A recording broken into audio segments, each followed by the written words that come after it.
Insurance fraud. My name is Seldrine. I'm here commentating with Alendar. On the red team here we have the Exodunks. They're back with a pretty much the same setup. We have two Macarials, a Tempest Fleet issue, two Talwars, two Merlins, and a Condor. And for insurance fraud, we have a Raven Navy issue with a Scimitar, two Tengus, two Merlins, and a Maulus in what looks like a Caldari Kite team.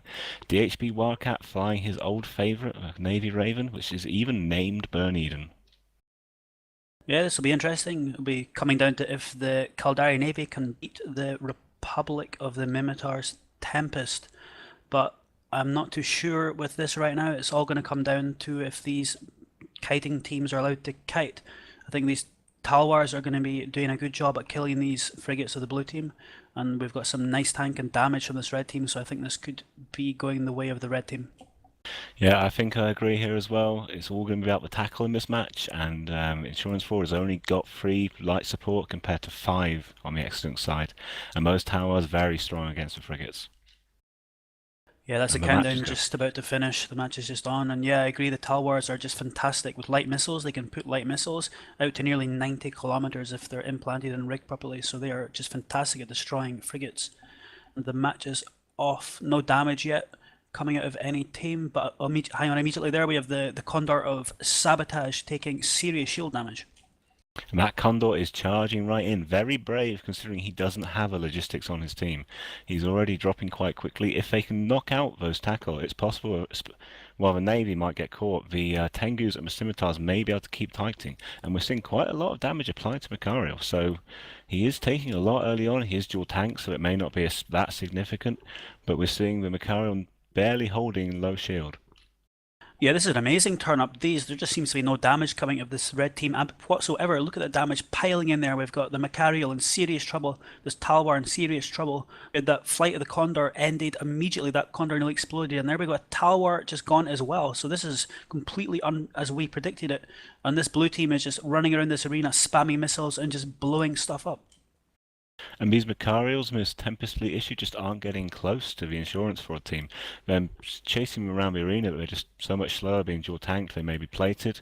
They're just not quite as quick. So unless they can catch something fairly soon, it looks like they might have a bit of a problem. That Macario is still in low shield, but he's not going to keep up a reload cycle on that ASB much longer, and he is just now dropping into armor.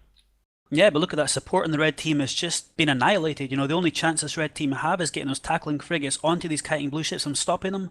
But with that, all those target painters coming out of this blue team and all those heavy missiles and cruise missiles, the support on this red team is just popping. And when the support gone, these blue team, they're just going to kite around the arena and make fools of these Mimitar battleships from this red team. Yeah, I think he's right. It looks like we may actually have a Burn Eden Caldari Raven Navy issue victory. That Raven Navy issue is kiting Macarials. Not something I would ever expected to see in the tournament, but it looks like it could well be working.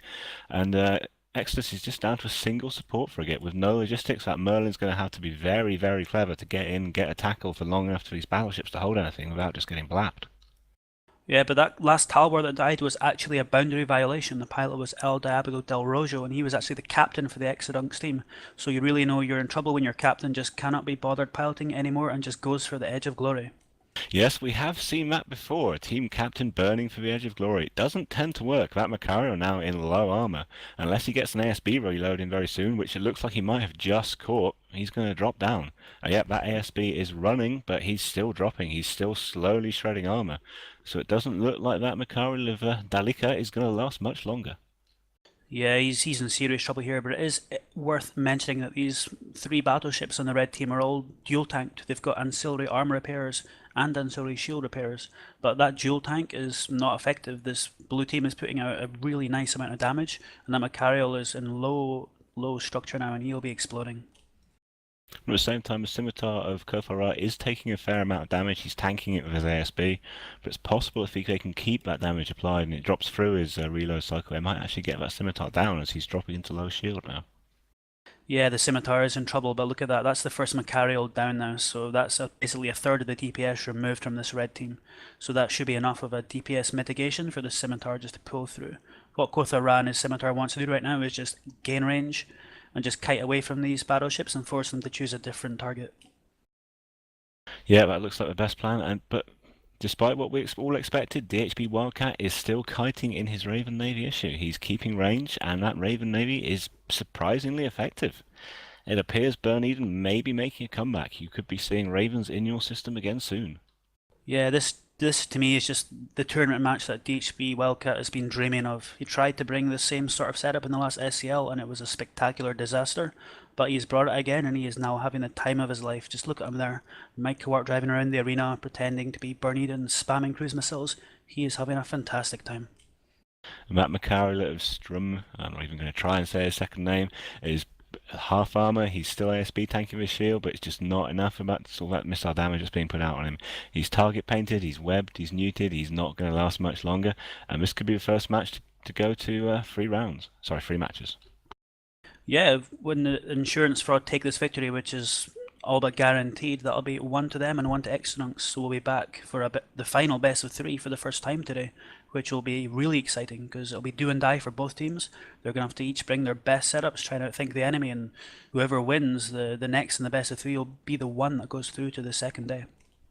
These teams bring out some quite different setups, stuff we haven't really seen before.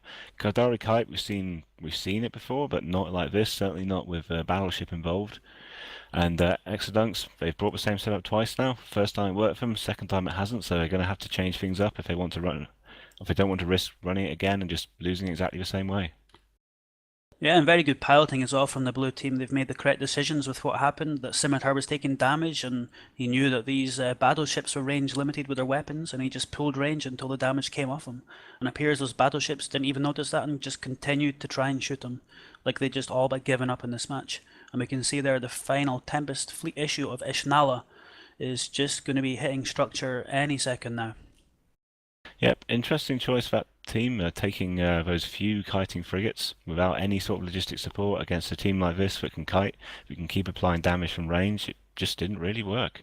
The Tawar's very good ships, very long range for the light missiles, very good at killing frigates, but just not quite enough to apply here. And that Maulus may be having quite an effect on them as well with the damps. And that's it. That's and there match we over. go. Yep, 4 minutes left on the clock. The first victory there from Insurance Fraud. A really nice turn up for the books, an exciting match, and we'll hand it back to the studio.